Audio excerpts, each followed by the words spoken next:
सुप्रभात विद्यार्थीगण।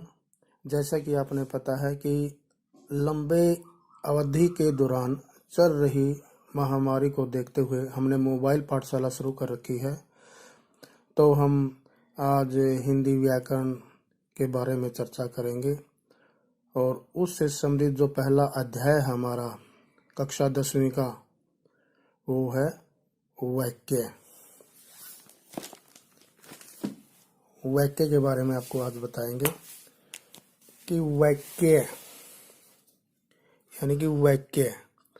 देखो, वाक्य अपने आप में एक स्वतंत्र होता है, लेकिन जो हमारे पाठ्यक्रम में है और रचना के आधार पर बताना है, रचना के आधार पर वाक्य के भेद बताने हैं। ठीक है।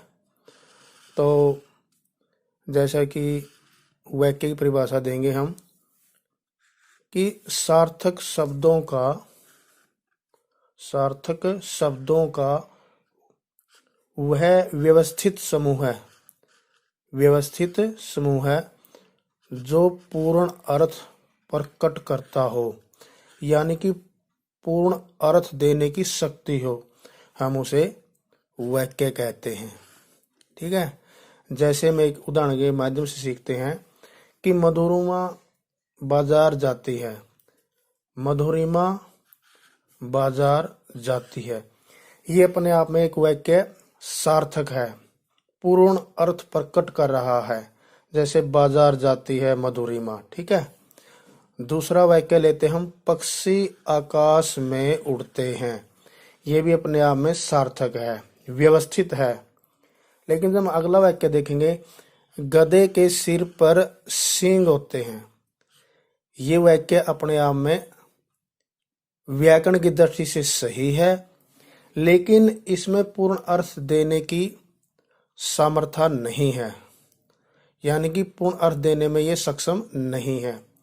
क्योंकि गधे के सिर पर सींग होते हैं, क्या गधे के सिर पर सींग होते नहीं होते ना, लेकिन ये पूर्ण अर्थ देने की इसमें शक्ति नहीं है।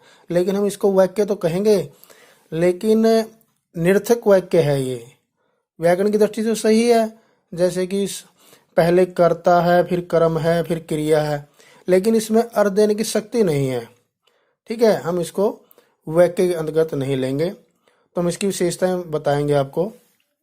वाक्य की हर शब्द का कुछ न कुछ अर्थ प्रकट होना चाहिए। जैसे मैंने पहले बताया था कि अर्थ प्रकट होना चाहिए, अर्थ। लेकिन गधे के सिर पर इसका अर्थ प्रकट नहीं हो रहा, सिंह तो होते नहीं। लेकिन मधुरिमा बाजार जाती है, इसका अर्थ समझ में आ रहा है, हाँ बाजार जाने का काम कर रही है। पक्षी आकाश में उड़ रहे हैं, लेकिन ये पूर्ण अर्थ नहीं दे रहा। लेकिन इसमें कहा गया विशेषता के अंतर्गत कि अर्थ होना चाहिए। और शब्दों का निश्चित क्रम भी होना चाहिए, एक निश्चित क्रम भी होना चाहिए। जैसे मैंने बताया था, कर्ता, उसके बाद कर्म, फिर क्रिया। ठीक है। और शब्दों के बोलने अथवा लिखने में निकटता होनी चाहिए, यानी कि जब हम वाक्य कोई बोलते हैं तो रुक रुक के नहीं बोलना चाहिए। जैसे मधुरिमा बाजार जाती है, ऐसे नहीं, बिल्कुल जैसे मधुरिमा बाजार जाती है, ऐसे। यानी कि बोलने में और लिखने में भी एक समीपता होनी चाहिए। ठीक है। जैसे मैंने बताया था, कर्ता, कर्ता के बाद कर्म, क्रिया, तभी वाक्य बनेगा। तो वाक्य के अंग, अगला है हमारा टॉपिक, वाक्य के अंग। वाक्य के दो अंग होते हैं, एक उद्देश्य होता है जिसको हम इंग्लिश में सब्जेक्ट बोलते हैं, एक विधेय होता है। ठीक है, जिसे हम प्रेडिकेट बोलते हैं। यानी कि उद्देश्य किसे कहते हैं? वाक्य में जिसके बारे में जो कुछ कहा जाए, वाक्य में जिसके बारे में जो कुछ कहा जाए या बताया जाए, हम उसको उद्देश्य कहते हैं। जैसे ये वाक्य लीजिए आप, मधुरिमा बाजार जाती है।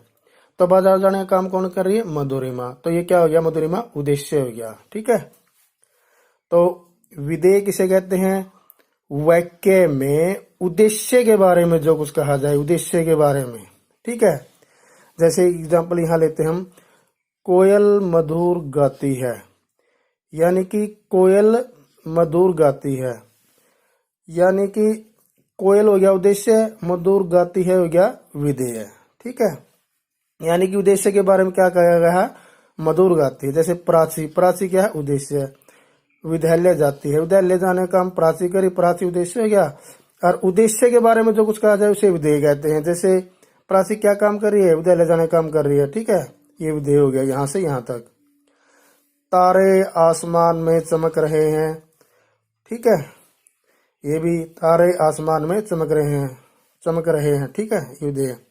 वाक्य के भेद, अगला जो हमारा वाक्य के भेद, रचना के आधार पर बताने हैं हमने, रचना के आधार पर। र च न, 3 अक्षर या वर्ण है इसमें, र 1 च 2 न 3, तो इसके 3 ही भेद होते हैं। एक होता है सरल वाक्य, और दूसरा होता है संयुक्त वाक्य, और तीसरा होता है मिश्र वाक्य। तो हम इसके बारे में कल पढ़ेंगे। आशा करता हूँ आपको समझ में आ गया होगा। जय हिंद, जय भारत।